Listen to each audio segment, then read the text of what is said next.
Nangako si Pangulong Bongbong Marcos na pananagutin ang mga sangkot sa katiwalian at anomalya sa gobyerno. Anya, dapat labanan ang pang-abuso sa kapangyarihan sa ating lipunan. Balita hatid ni Ivan Mayrina. Ang iilan na pinipili ang sariling interes kaysa kapakanan ng bayan ang pinatamaan ni Pangulong Bongbong Marcos. Hindi lang pagpapalakas ng ating depensa ang kailangan nating tutukan upang maalagaan ang ating kalayaan. Kailangan din natin labanan ang banta ng katiwalian at pang-aabuso sa kapangyarihan ng ating lipunan. Panahon na raw para gabayan ng kabataan para maging mas mapanuri at pangako ng Pangulo, mananagot ang sangkot sa anomalya at katiwalian.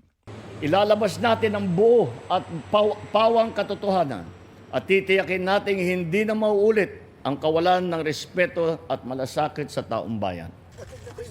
Nitong mga nakaraang linggo, inspeksyon ng Pangulong Anyi palpak na flood control project sa Bulacan at rock netting at rock shed sa Cannon Road sa Benguet. Isa sa pinunan ng Pangulo, hindi umano tinrabaho ng DPWH ang slope protection at protection wall sa pundasyon ng rock shed.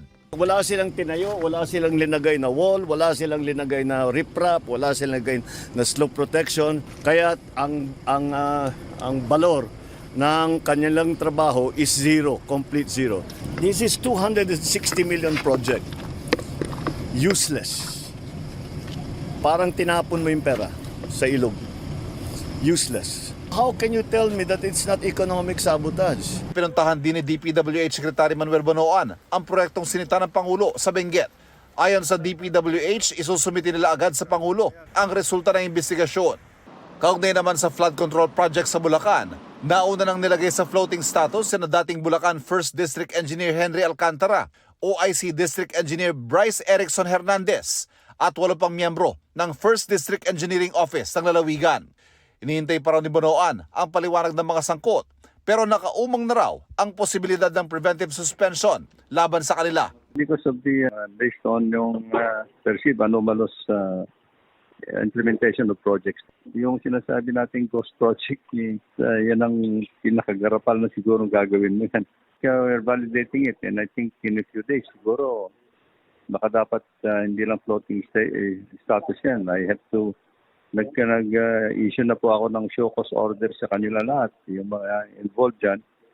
And in a few days, pagka hindi satisfactory yung ano nila, then I'll have to issue again yung preventive suspension po nila. Without prejudice, of course, to filing additional cases po with quarantine.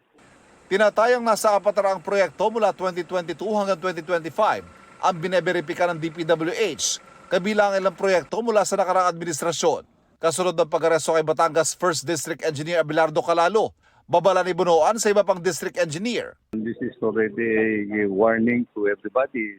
Kailangan po lahat ng pagpapatupad ng mga projects as the President is calling that we have to be gawain ng gusto yung mga proyekto at dapat iwasan yung mga corruption.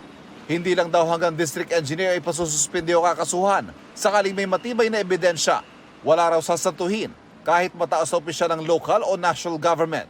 Ivan Mayrina nagbabalita para sa GMA Integrated News.